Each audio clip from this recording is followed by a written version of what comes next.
Thanks for joining the Ellis Way TN. Please like, share, subscribe, all the good stuff. We really appreciate it. I wanted to jump on today and add a little bit to the Quilt As You Go video. I posted Sunday before last, I believe, or last Sunday. I'm not sure when I'll post this, so I guess it really doesn't matter. Anyways, I wanted to jump on and add a little bit to that. The video was more about the technique. You can create whatever you want. I don't know that it would have to end up being in a block to use the Quilt As You Go technique, I believe. I don't know how you do it any other way, but whatever, you need blocks. So whatever blocks you create, is if it comes out of a block, then you can make a Quilt As You Go quilt.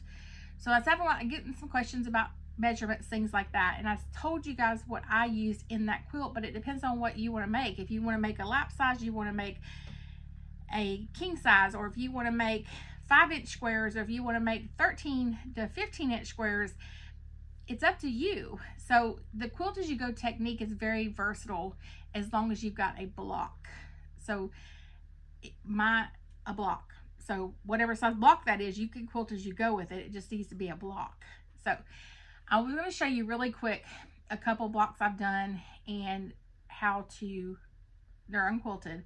So you can quilt as much as you want in them. You can embroidery in them. You don't have to, if you're small enough, you don't have to do any quilting in the center of them. You can just throw them together, sandwich them, and do your Quilt As You Go technique. So for the technique of doing the Quilt As You Go, you can go back and watch the video that I posted, Quilt As You Go, and see the technique of that. But I'm going to show you basically the measurements that I kind of go by on when I do them.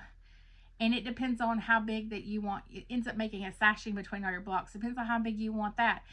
When sewing a quilt or sewing two pieces together in quilting, we usually use a 1/4 inch inseam. That's all I've ever seen anybody ever use. I mean, if you want to waste fabric, you could use a 1/2 inch. Totally up to you. This is the thing. No one taught me how to quilt. I learned a lot from YouTube videos. I learned a lot by practicing and teaching myself. And I literally, if you've watched my other quilting videos, or I have some coming up, I know I literally take out graph paper, decide how big I want my quilt. I create each block on that graph paper, how big it needs to be. And that's how I design my quilts. Sometimes I'll just grab material and start creating a quilt. So this Quilt As You Go technique is just a really simple way. You could create a quilt in 5 to 6 hours in a day. So it's just, it should be called Quilt in a Day, but it depends on how intricate you do your blocks and what you add to your blocks. If you want to really scrappy, it's going to take longer, things like that.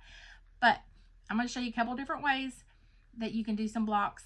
And like I said, it's more about your preference of what size you want your blocks, but I'll go over to create the Quilt As You Go, what size batting and block opposed to what size backing fabric that you need. So I hope this helps. If you haven't watched the other video, go back and watch it. It's a great technique. You may learn it all just from this video and not have to go back and watch it, but I still appreciate you watching it. So I'll show you this. I have not done a lot of quilting videos yet, but I will be doing more. Okay, so first you have to decide what kind of block you want to create. So if you just want to grab a couple of charm packs, these are super handy. Sometimes I get these, sometimes I don't. Sometimes if I know I just want to do like a simple lap quilt. This one I actually bought some extra fabric in. So I'm not sure what I'm going to do with it yet, but I just love the colors for Halloween. If you ever watch a lot of my videos, I'm not really a red and green or even an orange and black for Halloween, or red and green for Christmas person. I kind of change up my colors a little bit. But if you're gifting them, things like that, I knew my granddaughter would like some of these. And I'm a sucker for gnomes. So this is, if you like this is, I'm not sure if it's on the back, but this is Hey Boo. It is Lella Boutique, and it is a Moda fabric. These are 5-inch squares. And then you'll see this one in a second. This one is the Genome Annex, and try to see what kind it is. It's a Wellington fabric. So it's really cute. Got a lot of cute little, but anyways, it's not about fabric, but I just love fabric. So if you wanted to just literally do a quilt with this square, This would be a simple quilt as you go quilt. So whatever size block you have. So this one is 5 inches by 5 inches. So you want your batting the same exact size. So this batting is going to be 5 by 5 inches. So it would sit right on top of there. You want to do this, your backing fabric 2 inches bigger than your front fabric. So I could take this to my machine. I could do all kind of quilting all in here, do a design. You could do something Christmassy, whatever you want to do with the color, totally up to you. Or you could just sew right around here. So you would just sew right around the edge of this. Okay, and then once you get sewed around the edge of that, and you got your next block, we're just going to pretend. You can see the technique on the other video, but you literally would sew all of them together like this. Okay, so we're going to pretend I have it sewed together like this. Then, of course, I iron everything. Every fold I do is ironed. So I would fold it like this, and then I would fold it like this on that side. Then this side would get folded like this. This side would get folded like that. And it's already stitched together because I stitched it here first. So to show the technique, go look at the other video. But for sake of this, I'm going to show you guys. You literally, like I would fold it, I would iron, this is sewed in, then I would fold it again and sew right along there, 1/4 inch. And that's it. So if I decide to do, when I decide to do them, or when I'm making them, I literally will iron my fabric.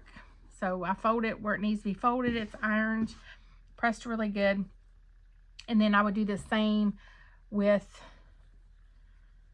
these two, would match them up like this, and then I would match the lines up. So I know I've got everything straight. 5 inches by 5 inches. This is 7 inches by 7 inches. Okay, and I did it on here so you can kind of see that. And I told you what kind those were. Sorry, make sure I told y'all the brand of those, because sometimes I'll show fabrics and people say, oh, what is that fabric? Okay, to give you a different option, different size, like I say, create whatever you want. The main thing is your batting needs to be the same size as your top, your quilt that your block that you created. Your backing needs to be 2 inches overall larger. You can do an inch, but you're going to do some real small folds and a real small, I don't know if you get your 1/4 inch inseam in there, but you should.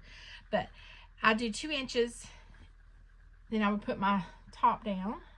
This is actually 15 by 15. This one is 13 by 13. So I haven't trimmed or anything yet because I'm still working on this one. I'm not sure how I'm even going to, I don't know if I'm even going to do a quilt as you go with this one. I was just trying to show you a different block. So my batting again, same size as this, 13 by 13. This is 15 by 15. But you can create any block that you want. And I'll have some techniques later on those simple triangles and stuff too later. You can make stars with them, all kind of good stuff. And then I had another little block. This one, I believe, is 10.5 inches by 10.5. So I would make it 12.5 by 12.5 for the backing and binding the same size as the block. But you can do whatever you want to do. See, you would just sew it together and flip it, and you could do quilt as you go with it. This is also really good technique for making like placemats, things like that. It's really good for that. Rug mugs, stuff like that. It's really good technique. But I just wanted to share that with you guys to add to the previous quilt as you go video I did, to kind of show you is whatever you want to create, make it your own, but you just want to leave enough to be able to create, join it together and create your sashing. And that's it. Hope you enjoyed. Thanks for joining the Elseway TM. Please like, share, subscribe, comment, all the good stuff. We really appreciate it.